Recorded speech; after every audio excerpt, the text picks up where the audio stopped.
Okay, welcome to another edition of the Deals for Dentists podcast. And today we are joined by Austin Hare, and he's zooming in from Orlando, Florida. Is that right?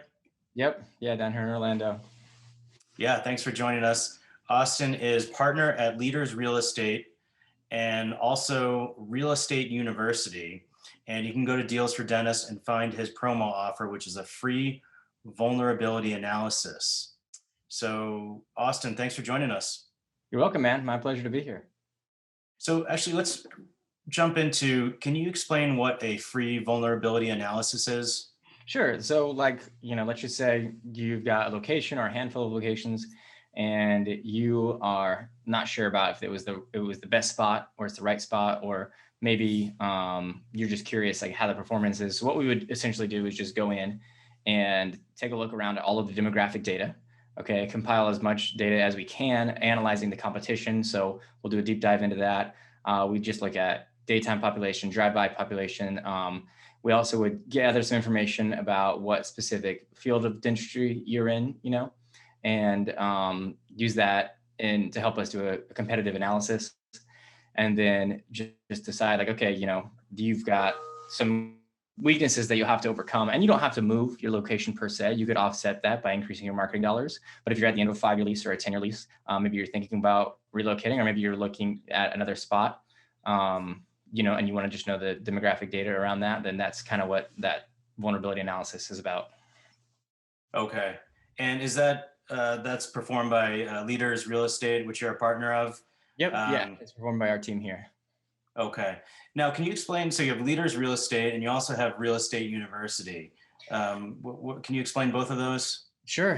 Yeah. Real Estate University is a nonprofit that we started specifically for commercial real estate, and with a focus and an emphasis on healthcare. So that could be dental or ophthalmology or optometry or dermatology or whatever. And so we just want to go through and kind of help educate people on, everything from like the very beginning, like step one, all the way down to there's topics such as renting versus buying, what's more beneficial, how to learn about what is a cap rate, like a capitalization rate, a lot of stuff about negotiation. There's a lot of good content in there.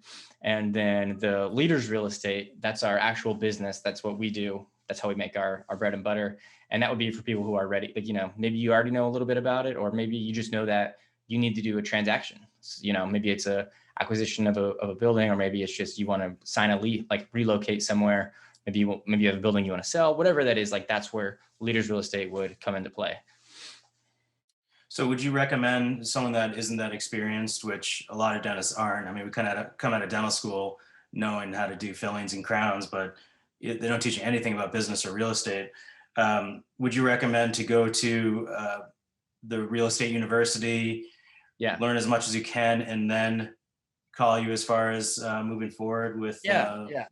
Absolutely. Yeah. So Real Estate University is definitely a good starting point. And you can go, if you go to the podcast, the content is organized pretty well in there too. And you can just kind of scroll through until you see something that resonates with you. Like, there's a lot of interviews that we've done on there and stuff, but a lot of the educational component was done earlier on. And so you can scroll down, we have a whole series, about 9 different podcasts on negotiation, that was based off Chris Voss's book, Never Split the Difference. So instead of spending 6 hours reading the book, you might be able to spend, 2 hours getting so it's not like the cliff notes, it's kind of like in between. There's also things like where it just talks about, like we said earlier, buying versus renting your building. We talk about, or rather the building for your business. A lot of it, a couple of our episodes are on demographics too, competition evaluation, psychographic data, stuff like that. So yeah, that's definitely a great spot to get started, kind of sink your teeth in a little bit and learn as much as you can on your own. And then you have a good base. You know what data to look for when you're ready to make a decision, make a transaction, make it, an important call like that. What's the name of your podcast? It's called Commercial Real Estate Secrets. And so it's kind of, it's all connected with our Real Estate University. It's all like the same thing. So like our Commercial Real Estate Secrets podcast is posted on Real Estate University. And so, you can just go there and then you can click and you can go find the podcast, find the episodes, that sort of thing. Okay. So Austin, you're like, I feel like I'm overwhelming. I feel like I'm overwhelming people. It's really simple. Yeah. realestateuniversity.org, or reuniversity.org has like a ton of great content. Yeah, I mean, it's, nowadays it's all about, the content people want. They want a podcast. They want to be able to go on the website and look at videos or webinars. But what I was just about to say is that you're like the classic story that I've heard a million times. And if I had a nickel for every time I heard your story, which is going from professional wakeboarder to American Ninja Warrior to dental real estate expert, I would have 5 cents. So, uh, tell me about your journey. So you were a wakeboarder, a ninja warrior, which is super popular in my house. My kids love Oh, that's American awesome. Ninja Warrior, so they're And gonna think I'm. I want to clarify, I've never been on the show, but I would like to be on the show at some point. But um, yeah, so I started wakeboarding at a young age when I was like 12 years old, and just went full on into that. And so I did that professionally for like 12 years. So and I retired back in 2017, and it was great. I mean, I got to travel the world, and it was like a fun job. It keeps you fit. It gets you do a lot of traveling. You get to see a lot of cool things. And so back in 2000, and I was juggling college at the same time. And so then when I graduated college, I was kind of looking for some other things to do because I like biting off more than I can chew. And I started doing I bought some residential real estate, it was called house hacking. So I bought a house, I lived in part of it, I rented out the other part, and then I opened up some gyms, some fitness centers. And so I ended up, when I moved out of that house, I kept it. I bought another duplex that I lived at, and then that turned me on into Airbnb. And so I was kind of wakeboarding, running 3 gyms, and then Airbnb my properties all at the same time, and it was crazy. And so I decided to sell the gyms, but keep the Airbnbs. And I've been investing in commercial real estate along the way. So, you know, like when I first bought the house, it was 2011, and it was just honestly very, very lucky timing. I mean, I just happened to be at the age and the point in my career where I was looking to make a residential real estate investment. I didn't know that it was going to be the bottom of the market all time, like right after the housing crash, right? Especially in Orlando, it was hit really hard. So I got it for a great deal. And that just set me up really nicely to continue compounding on that path. And so later, I had a wakeboarding buddy who he was getting into commercial real estate, and he had some investment opportunities as well. And so I started investing with him on the commercial real estate side, and the returns were really good. And so it was actually a medical marijuana building, but we didn't know that at the time. So he had a bunch of cash that he was sitting on. He bought a building because it was a great deal. He couldn't secure the bank financing in time. And then after he bought it, people that were medical marijuana tenants started reaching out to him and saying like, "Hey, we're interested in this." And it's like, "Oh, this is like a whole industry like we had no idea about." And so I invested with him so that we could buy the building, and then we were able to secure a tenant in there. This was like probably 2018, and then we were able to refinance that building, so pull most of our money back, put that into a different project, and then now a couple of years later, there's already offers on the building that we thought it would take till 2023 to get the market to stabilize. But at the end of 2020, we had a total of 3 investments. One of them sold, and now a second one is on the table. So that one just ended up being really, really well. And so along that process, my eyes are really opened up to commercial real estate because I was like, you know what? Like residential real estate is great. It's a great starting point. You don't need a whole lot of capital. You can leverage it a lot. Banks typically trust you to get the money to buy commercial or residential real estate because you're probably going to live there at least for a point, right? And just in general, it's a lot easier. However, at some point it stops being able to scale because $100,000 house might rent out for $1,000 a month, but $1 million house is not going to rent out for $10,000 a month. You know what I mean? And so that's why commercial real estate was so appealing to me. So I met my partner, probably in end of 2017, early 2018, and he invited me to go to a Tony Robbins event. And I was like, yeah, like I don't know anything about the guy. Sure. So we went to business mastery together, and we just hit it off, and we learned so much along the way. And so then I still had my gyms. I was pretty full-time. I wasn't looking to get into real estate full-time. A side hustle for me. But as I started to kind of, I was getting a little bit burned out on the fitness industry. It was a constant grind. And so I sold all my gyms in 2019, thankfully. And so it was like middle of 2019 when I started selling and transitioning out, we started being like, okay, you've got this set of life experiences from all the things that you've done, like in the B2C world, the fitness world and all this, and, everything else. And then he's got his set of experiences, which is specifically like healthcare, retail healthcare. It's like helping healthcare offices transition from like office traditionally to retail. And so then we just combined forces, and it's been going really well. So you have like this ability with great timing. So you actually sold your gyms pre-COVID. I mean, that is unbelievable timing. Yeah, I thank God for it. I don't want to get too religious, but yeah, it's just lucky. I mean, some things are lucky. You just can't help them. And yeah, I got really lucky that I got out of the gyms in end of 2019. Because I mean, yeah, I would have been not a happy camper if I was holding those in 2020. I feel so bad for gym owners. I mean, Yeah. it's such a a tough thing going on for them right now. I mean, they've got to be at like such a low capacity compared to what they used to be. But Gym I'm like that. owners, restaurants, travel, hair salons. Like Yeah, if you're in one of those four categories, I mean, you got screwed pretty much. yeah, Like it yeah. sucks. So I'm the opposite of you. I have this ability to not make money on real estate. So I bought my first condo in 2005, which is Ooh, like the peak of the market, and then I sold it in 2011. So I'm like the anti Austin Hare when it comes to that's funny. timing. So just real quick, wakeboarding. How does a competition of wakeboarding go? Are you racing, or is it by style or Yeah, technique? same thing as snowboarding. There's a couple different factors. Number one is like how hard is the trick. Number two would be how clean did you do it? Did you land it really well? Number three would be how well, like, did you grab it? How does the style look? How does your body form in the air? And number four would be how big do you go? So you kind of combine all four of those things together. And sometimes you can do a really technical trick that's not very big. Sometimes you can do a really easy trick that's really, really big. And the best would be obviously doing a really technical trick that's really, really big.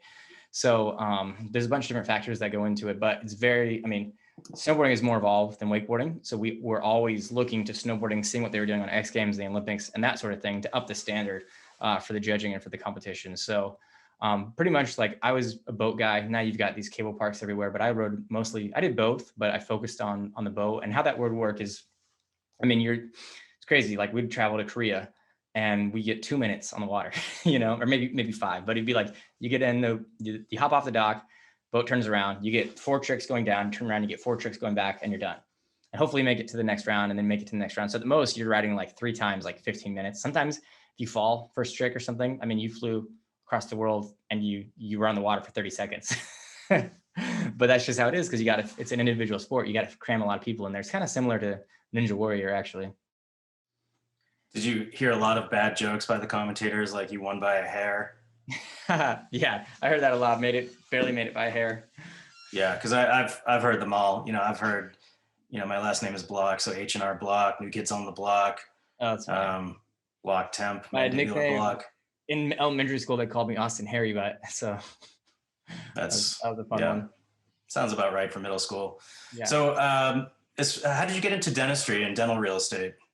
Yeah. So my partner he formed it, his own brokerage. We partnered on that. It's called Leaders Real Estate. Before that, he was with a company called Equity, and they really just focused, they realized there was this huge niche and this huge void in healthcare. And so we equate it to a lot of what was happening in the 50s and 60s with the fast food restaurants. So in the fast food industry, you had this consolidation back then, because before that, it was a bunch of mom and pop shops.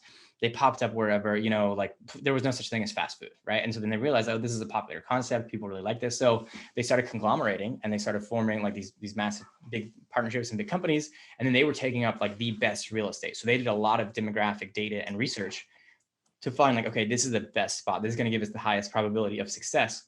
And that you saw that happening in the urgent care space later on, right? And so that's why urgent care started popping up all around, like on these, these big prominent retail intersections, these good street corners with great visibility from the road, and just stuff people were driving by, driving to the neighbors, the anchor tenants, stuff like that.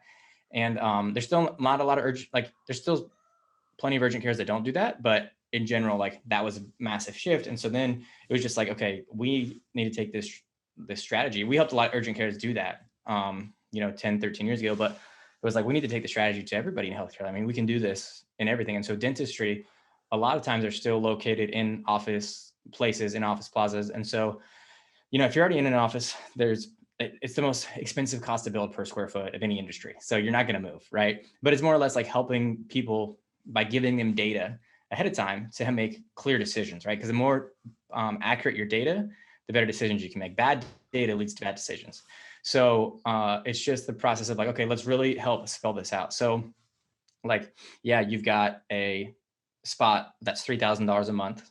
And it's an office, it's back somewhere, and you got a spot that's retail and it's $10,000 a month. It sounds like overwhelming because nobody wants to pay a fixed cost every single month. But if you break that down in terms of new patient acquisition and the dollars spent, like let's just say, it costs you $200 to acquire a new patient, and you're going to get 30 new patients a month. I'm making math really hard for myself, but like 30 times 200. I mean, you're going to want to spend $6,000 a month in marketing, right?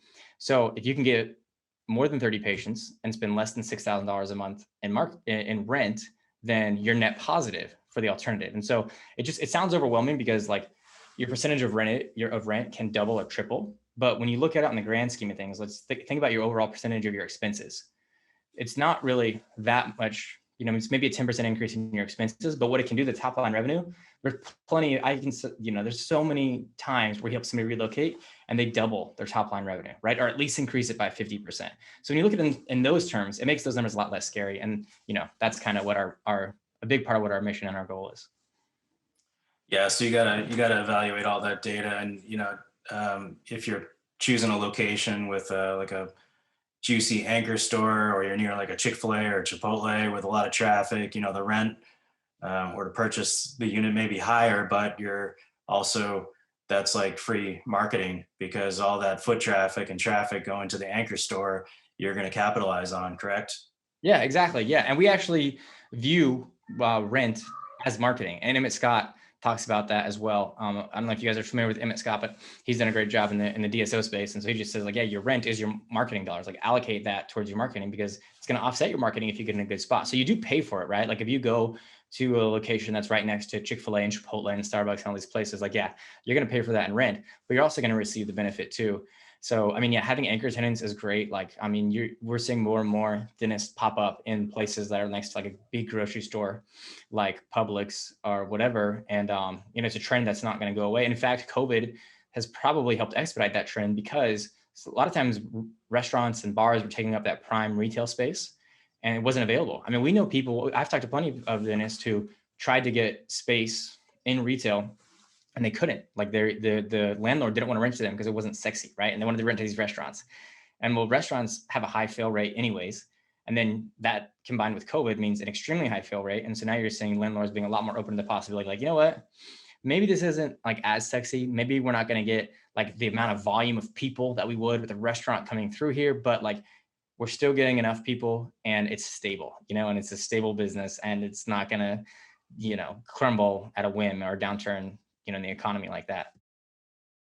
Yeah, that's a good question about stability of the anchor store. Like, can you imagine, you know, back in the day, Blockbuster was a major anchor store, and I think the only Blockbuster left is like up in Alaska somewhere.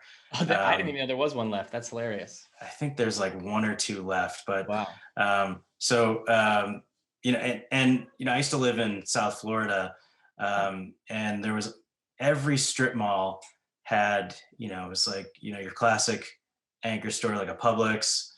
It had a pizza place. There was a dental office, a Chinese restaurant. It was like each strip mall had like, like a dry cleaner. It was like kind of the same thing, each Like the strip same mall. model. Yeah, same model. Um, so actually, let's go back. So you mentioned Emmett Smith and DSOs. Are DSOs versus like the solo practitioner more leaning towards purchasing than leasing? Is that more of a DSO model Yeah, versus no, that's a good question. So rent versus buy is a question that we get asked a lot. And even for myself, before I was in commercial real estate, when I was opening up the fitness centers, like I wanted to buy my own real estate too, because I don't want to throw my money away at rent. But it's not really, that's a slogan that you see on billboards for people that want to sell you houses, because you're not really throwing your money away. The first and most important question is the location. Okay. Where is the best location for me? That's what you should be asking yourself first, because your business is going to return you a much higher rate than real estate. So if you find the absolute perfect spot, there's less competition in this area. The daytime traffic looks great. The demographics are really good. It's high income. It's highly populated, all these types of things.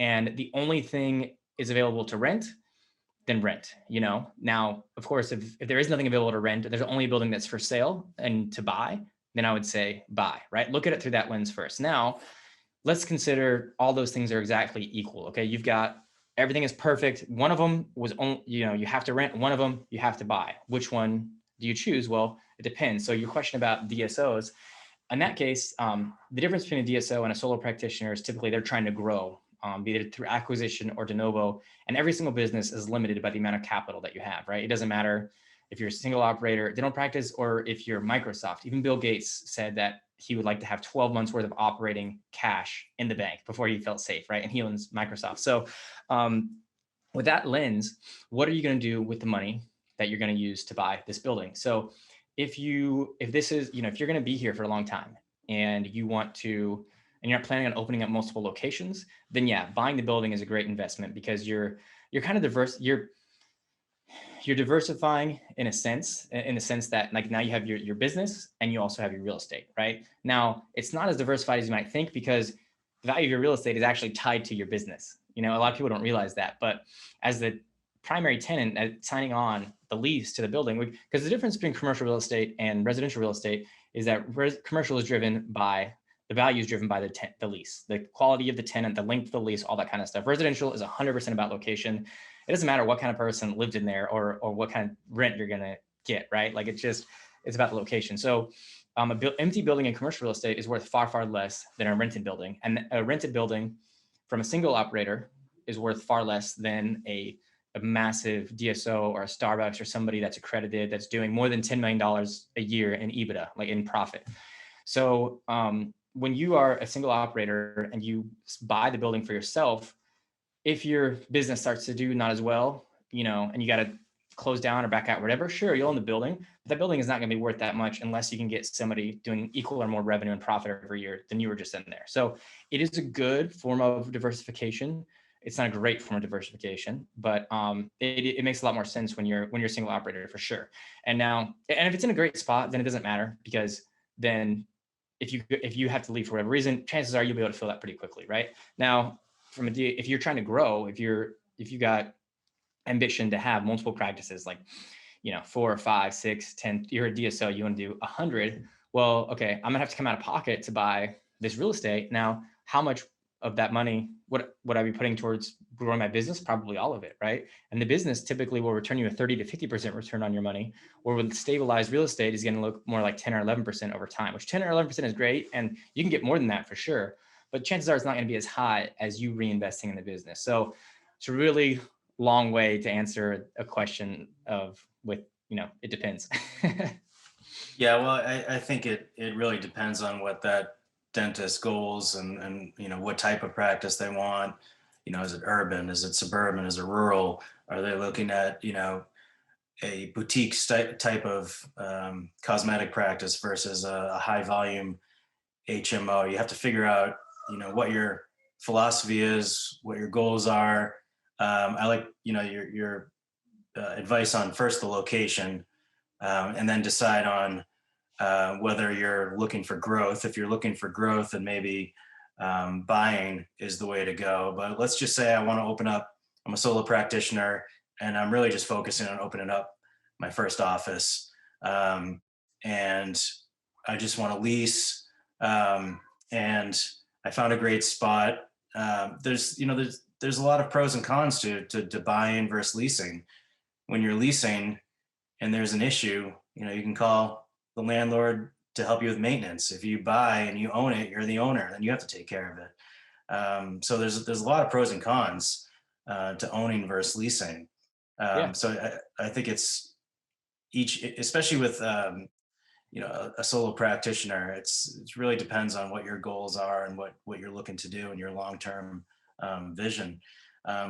Is that really one of the first questions you get is, should I lease versus should I own? when a dentist comes to you? Yeah, yeah. I mean, that's a really popular question for sure. And then up there, equal to that is just like, I want to go to the right spot, because that's hard. Like there's, when you pick the wrong location, I mean, this is a 10-year commitment, right? Like you're getting married to this location. Well, marriage is, forever, but like, you know, it's like, it's difficult. It's really difficult to move. And so we think it's funny. Like there's a lot of times where we talk to people and they're just like, oh yeah, like, my cousin is a commercial real estate broker, so I'm just going to use him, or this is my golfing buddy, or this is my brother-in-law. And it's like, yeah, somebody in the commercial real estate space and they're a broker, and I get it. You want to help them. We all want to help people that we know, like, and love. But if they're not qualified in that industry and they don't have expertise in that industry, I mean, you are costing yourself tens and tens of thousands of dollars, if not more, in the opportunity cost of picking the wrong location because you don't want to hurt somebody's feelings, right? And so, like, I mean, really, you should have somebody with expertise. And when I say expertise, I mean, at a minimum, 10 deals in that specific industry, specifically in dental, before you really trust them to find you the best location. Because, that, like, a lot of times people are relying on brokers with limited experience to find them the best location. So they'll come to us and they'll just say, hey, how to help me find the best location, help me identify the best location. And we do a real deep dive with the competition evaluation and all the data. So, like, it's really easy. If you live in an area and you're a local broker, it's really easy to think that you know everything. You have what's called location bias, and you may not physically drive the location.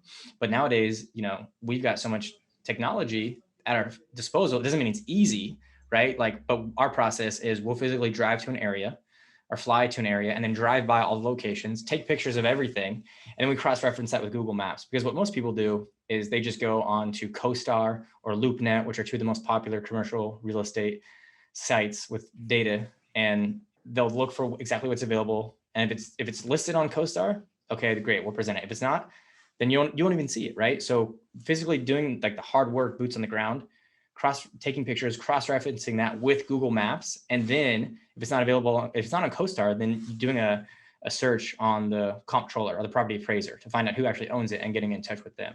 And so that's how you really help these people find the best locations. Yeah, I think it's so important for dentists to have, I have a dental specific CPA, a dental lawyer, that specializes in dentistry. Same thing with real estate. You need someone that's experienced in dentistry, because if not, like that example of Blockbuster. Okay, so that large unit that used to be a Blockbuster, they chopped it up into 3 different units.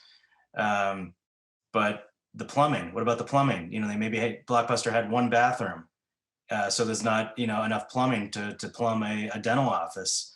Those are the types of things that you need a dental specialist to be able to sniff out and make the right decision, because, like you said, this could be a 10-year lease, and you want to make sure that you've got the right location. Yeah, yeah. I mean, at 100 up to $180 a square foot for the build out, I mean, that's an expensive commitment. That is an expensive mistake if you pick the wrong spot. It is plumbing, like that example I gave, is plumbing and heat, air conditioning. Is that a major consideration when you're especially for a dental office? I mean, we're opening up multiple operatories. We need a lot of plumbing and suction power. Is that a major Oh yeah, thing to yeah, look into? yeah. Exactly right. Exactly right. There's a lot of different factors that go in that are unique to dentistry that you don't have. Like, take a gym, for instance. I mean, you need the bathroom, and other than that, you're just putting in equipment. It's very, very Yeah. easy. It's like I'm talking about boutique fitness centers that you see popping up nowadays. You know what I mean? So there's a ton of infrastructure, a ton of construction work. So what was the term? Is that the term HVAC or HVAC? What's the term for that? HVAC, yeah, either one, HVAC, HVAC. Yeah. Yeah, both those. I mean, when you're dealing with that, the age of the unit is going to be what's most important, right? So when you're looking Yep. at leasing, if it's older than 10 years, then a lot of times landlords will try and push on to the tenant, like, the full responsibility. That's something that you can push back on. Like, you can, if it looks like it's been there for a long time or it doesn't look like it's fully healthy, you don't want to get stuck having to pay for that. If it's brand new, Mhm. I mean, chances are you're not going to replace it, won't matter. But, like, sometimes, and that just depends. You got to comb through those leases. You got to look at it and find out what the specific landlord has in there. Okay, so location. What about signage? Personally, we're in a professional office building where we really don't have much signage at all. Our practice has been around a long time, so we get a lot of referrals from inside referrals and word of mouth. None from our signage because it's so small, and the town that we're in is very strict with the signage. However, across the street there's a Dunkin' Donuts, which has this enormous Dunkin' Donuts sign, and it's directly across the street. So when people drive by, they're going to look left at that Dunkin' Donuts and not right at our Mm. and look at our little sign. How important is signage for like a new office, a new practitioner that's opening up their office to get that drive-by traffic? It's very important. I mean, it could be a deal breaker, right? So like that's one of the first things that we look at. You look at drive-by traffic, walk-by traffic, anchor tenant, signage availability. All those things are what you're going to take into consideration because yeah, if you got a great spot, but they don't, there's a code that doesn't allow you to have a big sign in your building or doesn't allow you to have like a roadway sign, it's not going to be as valuable, right? That you might be overpaying in rent because people aren't going to notice it. So yeah, making sure that you've got adequate signage. And now adequate again is another term. It depends, right? Like, are there trees obstructing the view? Or is it wide open? There's a lot, like those are all going to be situational depending on the site. But yeah, if you don't have a big enough sign, like either on the roadway or on the building or both, I mean, that could kill a deal, definitely. Hmm. Now, as you get into better signage and better locations like that, with visibility, does it typically get more expensive? But is it worth it? Is that extra expense worth that free marketing? Yeah, so surprisingly, the signage doesn't really affect the price that much. I mean, there are exceptions to that, but a lot of times it's just going to be based on the demand for that area, like the demographic data, like how busy it is, how popular that retail space is. So, you might find a place that has everything that you want, but the sign's really small, and then there might be a place like down the road it's got the exact same price. It's also got everything you want, and it's got great signage. You know what I mean? So it's one of those things like you just gotta if there's a lot of restrictions around the signage and what you can put on there, like it might be a deal breaker. But if it's a great spot and it's a great location, then really pushing to get a bigger sign or an adequate sign is something that you can oftentimes negotiate for. Okay, that's interesting. Now, in your evaluation, do you look at the data points of drive-by traffic or drive-through traffic, and are those two very different things? Yeah, they're different. We like to have it. We have a saying we like to say, which is drive to or drive through, right? So like a Publix, a grocery store, those are drive to locations. Like a Dunkin' Donuts, that might be a drive through where like you would pass by it. Not gonna be as many people going to a Dunkin' Donuts, even though it's like noticeable as there are a grocery store. You're actually gonna park there. You're gonna be spending a lot more time, right? You're gonna be walking around, stuff like that. So again, either one is always right or always wrong. It's just different variables to look at. And what another metric in the data is like, we might say, depending on town, depending on your specific niche, but population of like 1,000 people to one dentist office or 2,000 people to one dentist office in that niche. Like if you do pediatrics or if you're a PPO, if you focus on Medicare, Medicaid, those are all three like very separate industry, like very separate target demographics, right? So you can afford to have multiple ones of those in an area. But yeah, it could, like a lot of times people, healthcare operators will say like that they are not competition. Like, we don't have competition. We're very, very unique. And it's kind of true, but there's only so many people that can come do business with you. So it's really fleshing out like, okay, how many, that's what the competition evaluation is. That's what the analysis is like getting a real pragmatic, not an emotional, but a logical, data-driven, analytical way to look at, all right, this makes sense or doesn't make sense based on the number of competitors that we have. Okay.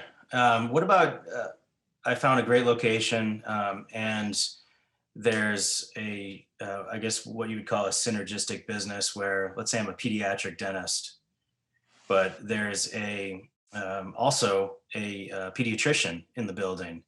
I mean, that seems like a slam dunk, right? Because you're getting a lot of the same, you can get a lot of referrals from the pediatrician if you're a pediatric dentist in the same building.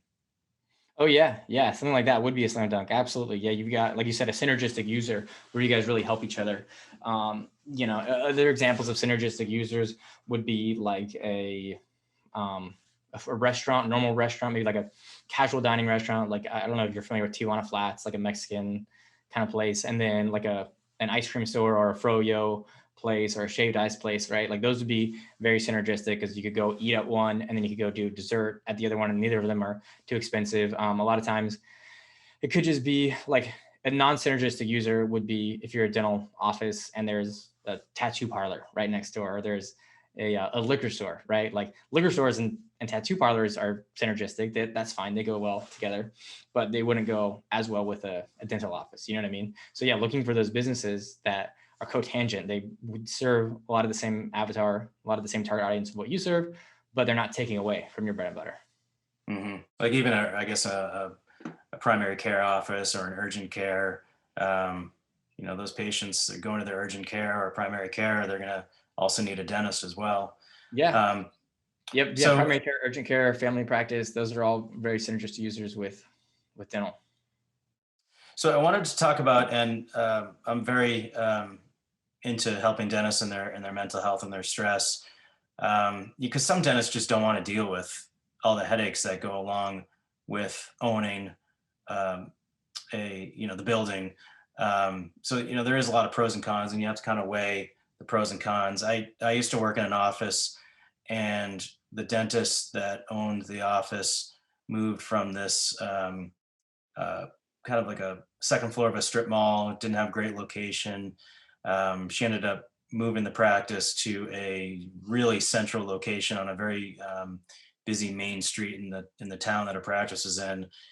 But and she got a ton of new patients just from the signage. But the amount of stress that I saw her go through with all the maintenance issues, the elevator didn't work, the roof was leaking, all these things that she didn't expect and wasn't prepared for, um, caused a tremendous amount of stress on her. So um, Did you say she that had to buy that building? she Or, bought it, okay. and she also had two extra units, so she rented out to other tenants. So I think she had a dermatologist in there and another office building that she was renting out.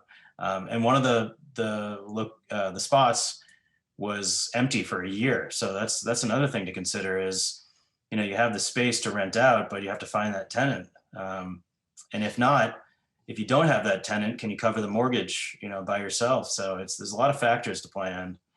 Um, so can you explain, let's say I've decided to lease, is there a lot of negotiation that can go on with a lease? And can you walk us through that process? Yeah. Yeah. So, it's like anything. The longer you do things, the more real world experience you get, the more you get burned a lot of times. And so the longer your lease will get. So landlords that have been doing this a long time, like they might have really complicated leases. And the same thing with dental users, you might have a really complicated lease, a lot of specific things you're looking for if you've been doing it for a long time too. Chances are the landlord has been doing this longer than the dentist. So, there are it does take a while. We talked about HVAC earlier, like depending on the size of the unit, or sorry, the age of the unit, you might want to make a stipulation in there. You're only responsible for X amount. Maybe that's $500.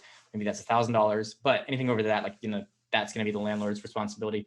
There's a lot of little things in there, like just maintenance with bathrooms and stuff like that. Everybody's got their own preferences.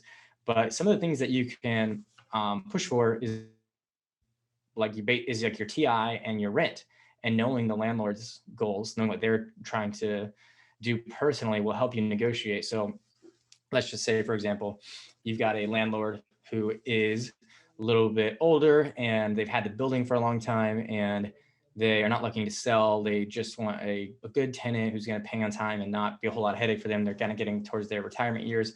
Well, they're not going to want to give you a whole lot of tenant improvement money, right? They're not going to want to come out of pocket a whole lot of money. They would rather just pay, even if you got to pay a little bit less in rent, because when you get tenant improvement, you got rent, right? And these are like balancing equations. So like the more tenant improvement that the landlord gives you, the higher your rent's going to be, right? It's like taking out an advancement. It's like taking out a loan when you are the tenant leasing the building. And so if the landlord has just purchased the building and they're looking to sell it, like they're looking to fill the space with you and then sell that building immediately for the highest return, well, they might be a lot more willing to give you high tenant improvement because that is going to increase the rent that you're paying.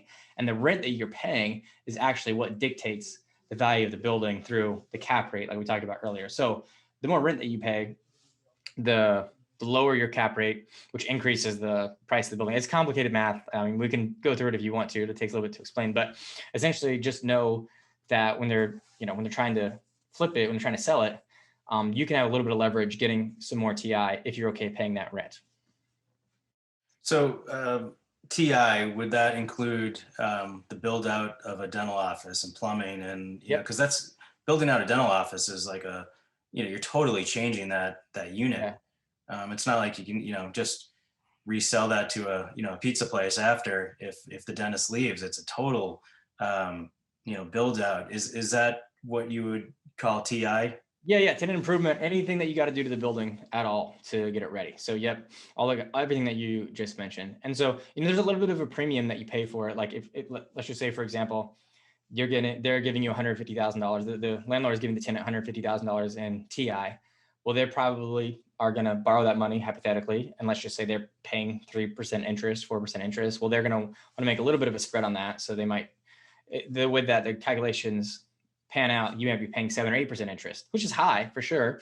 But there's the benefit to not having that on your credit, to not pulling out more money in the loan from banks or wherever. You know what I mean? It's a little bit more simple and straightforward. So all the specifics of what you negotiated, that goes in the LOI, and that's basically like your contract, correct? Yeah, I mean, LOIs, you can have simple or complicated LOIs. Nothing's contractual, nothing's certain until you actually sign a lease. So like an LOI will go back and forth, and some people, they might just send you. So like, if your area is in high demand as a landlord, and the tenant knows that, and the tenant might have an incentive to send them a simple LOI just so it can be really quick, and they might be a little bit more flexible with like they might be willing to pay a little bit more, have less demands because like that building is in high demand and somebody else might come and take it. Versus like if it's not, and you have multiple locations, if you're a user that's looking at 4 or 5 different locations, you might send them, and you're happy with going to either of them, you might send them a very complicated LOI that's got everything you want. And that way, whoever comes back the most agreeable to your terms, you can have the benefit of the selection and being like, okay, of these 4 places I sent in a complicated LOI to, only really 1 or 2 of them came back with meeting our requirements that we asked for. And then you can move on. And then once you got to go through the LOI a lot. And then when everything is finalized, then that would become the lease. And once the lease is signed, then, you're in at that stage. Do you actually recommend that I find maybe 4 or 5 locations and negotiate with each landlord and just pick the best situation for me? Yeah, be flexible about where you want to go. Because like, again, we talked about location bias earlier. You might think because you live in a certain area, drive by a certain area, like this is the one spot that I got to go to. I got to be on this intersection of Main and First. But it's like, well, there's a high probability that there are multiple other locations in your city that have equal or better demographics. So identifying those trade areas, maybe they're maybe it's a 3-mile radius, or maybe it's a couple areas within the 3-mile radius. But if you're flexible, and like the bigger you can kind of make your radius to an extent, you don't want to overwhelm yourself, but the bigger you can kind of make your radius of places that you're willing to go, the higher the probability of finding a good spot that meets your demographic requirements. And then, send out those people a bunch of different LOIs, especially if your timing is a little bit flexible. Like you're not trying to, you don't need to open 10 this year or whatever. Then you can have time to work through all that.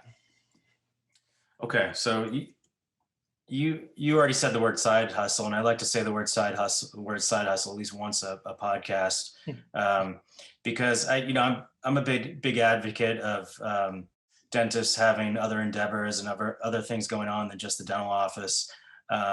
Mainly because if all you have is just the dental office, then that's where your mental energy is focused, and it can be cause a lot of burnout and stress. So if you have other things going on, other businesses, other endeavors, it's a great distraction from the stresses of the dental office. Having said that, is real estate a risky side hustle for dentists to look for some other passive income? Have you heard a lot of stories of dentists getting involved with real estate and then losing money? What have you heard and what do you recommend? Yeah, I don't know that I've heard a ton of stories of them getting involved and losing money per se, but you talk about mental um, bandwidth, and you talk about like your emotional quality of life and that sort of thing. And so you have to weigh that because that's a personal decision that you're going to make. But yeah, with real estate, and I really like to distinguish between side hustle and passive income because those can be separate. Like a side hustle can give you income, but if you're hustling it, it's not really passive, right? And so I think two good examples are residential real estate versus commercial real estate. Like, so with residential real estate, that's definitely a side hustle. A lot of people like to call that passive income because you're making the same amount of money no matter what each month if it's rented, but it's not passive at all, in my opinion. It's like a little mini business because if you've got one single house that you're renting out, I mean, you're not going to have a maintenance crew. You're not going to have a property manager, probably. Maybe you will, but you're going to be the person who's leasing that out. You're going to be the person who's looking for new rentals. You're going to be the person who's calling the handyman or physically doing it yourself. And that's work. There's a lot of effort involved. And so that is definitely more of a side hustle. And you can make money, but is it really worth your time? Right. Like, I think it's a great starting point, especially for people who are younger. But as you get older, I think it becomes less and less appealing. And then you've got commercial real estate, which is where it's a lot higher capital requirement. It's a lot more difficult to break in that game. But if you got a single tenant, triple net lease, then the tenant is largely responsible for all the maintenance because that's their business, right? Like, they're going to be figuring all that stuff out. And you might have to pay maybe sometimes out of pocket a little bit, but you're not going to have to be calling the handyman to be the mediator. And when people live in a building, a lot of times it's a lot more personal. It's a lot more emotional for them if it's their house than if it's like their business that they operate. And they're just going to do a good job of keeping that up to snuff, right? So it's a lot more passive, in my opinion, when you do commercial. And then if you really want to make it passive, I mean, you can invest in income funds. And income funds are a great way to diversify because you could be looking at, 10, 11, 12%. Like, a lot of times when you're developing a property for a accredited user as a landlord or a real estate investor, I mean, you can make significant upside, and it's very easy to pay out 10, 11%. So, it might seem risky. Like, how am I going to give these guys money and they can guarantee me that I get 11%, annually every single year? And it might not be a guarantee, but it'll be very easy for them because they're the ones doing the work. They're the ones originating these deals. They're the ones building the relationships. And it's not very hard for them to pay somebody 11%, 12% to be able to use their money to go lock down all these buildings. And that would be like, that's a truly passive way to make the money. Now, again, you might not be receiving all of the upside, but you're not having any mental energy, right? It's not affecting your day to day. It's not taking away time from your family. It's not clouding your thoughts at night. And then there's also kind of like a fourth option, which is where you could be a limited partner. And that would just be you invest in an individual deal, right? So if a person, a developer, if they've got an opportunity where they're going to buy the building and they already have the tenant lined up, or maybe they just got the building really cheap, well, then you could put up the money or most of the money. And then you'd also, if the building doesn't do well, you wouldn't make any money. But if it does well, then you participate in the upside, and the upside can be a lot, right? Like, you could get a 14% annual return. You could get a one-time 40% return or a, 60, 70% return over 2 years, right? If you're selling the building. So there's a couple of different ways that you can slice that. And I hope I'm not making a simple question more complicated than it needs to be. No, I just wanted to back up for a second. You mentioned the words triple net lease. I think that's what we have in our lease. Can you explain what that is? Yeah, I mean, in and in is like what the tenant pays. So it covers like all of the additional expenses. So when you're looking at renting a building, you got your price per square foot, and then you've got the in and in. And so that's like the taxes and the maintenance and the insurance and that sort of thing. And so they're paying for all that. And then to an extent, they might be responsible for those things. But like, generally, like the landlord, they're going to have a property maintenance crew that goes out there and does all of the real estate, like the landscaping. Maybe they'll throw a new coat of paint on there every once in a while. And if something major or structurally happens, like, they got to do that. But the tenant pays, essentially is paying for all that. And then anything that's like on a smaller scale that's within the business, then the tenant will be responsible for that. So like HVAC, that'll depend on your lease, like we talked about earlier. But if it's something major that goes on with the HVAC because it's been there a long time, then that would be something that you would call the landlord to fix. So, and all that's negotiable, correct? Yeah, everything's negotiable. I mean, there are certain things that are industry standard, but you should be able to negotiate at least a little bit of that. So why is it triple? And is there a double net lease? Well, it pretty much means taxes, insurance, and maintenance. Known Okay, as CAM. So yeah. gotcha. Okay. All right. Austin, thanks so much. Again, Austin Hare from Orlando, Florida. He is a partner at Leaders Real Estate and the Real Estate University. And again, you can go to Deals for Dentists and check out the promo offer of a free vulnerability analysis. So, Austin, thanks so much for joining us. And did you have any last nuggets or words of wisdom for the young dentists out there? Yeah. I mean, right now we are seeing buildings pop up because of COVID that weren't available a while ago. So if you don't have a location yet, or you're looking to get a second location, once a month, try and scout the area, try and look through, because there are restaurants that are going out of business every month, unfortunately, but that's creating deals for places that were not previously available in grade A, primary retail spots that are now going to be available. So yeah, keep, if you're looking in a certain area, keep driving by, just keep looking, be opportunistic about it.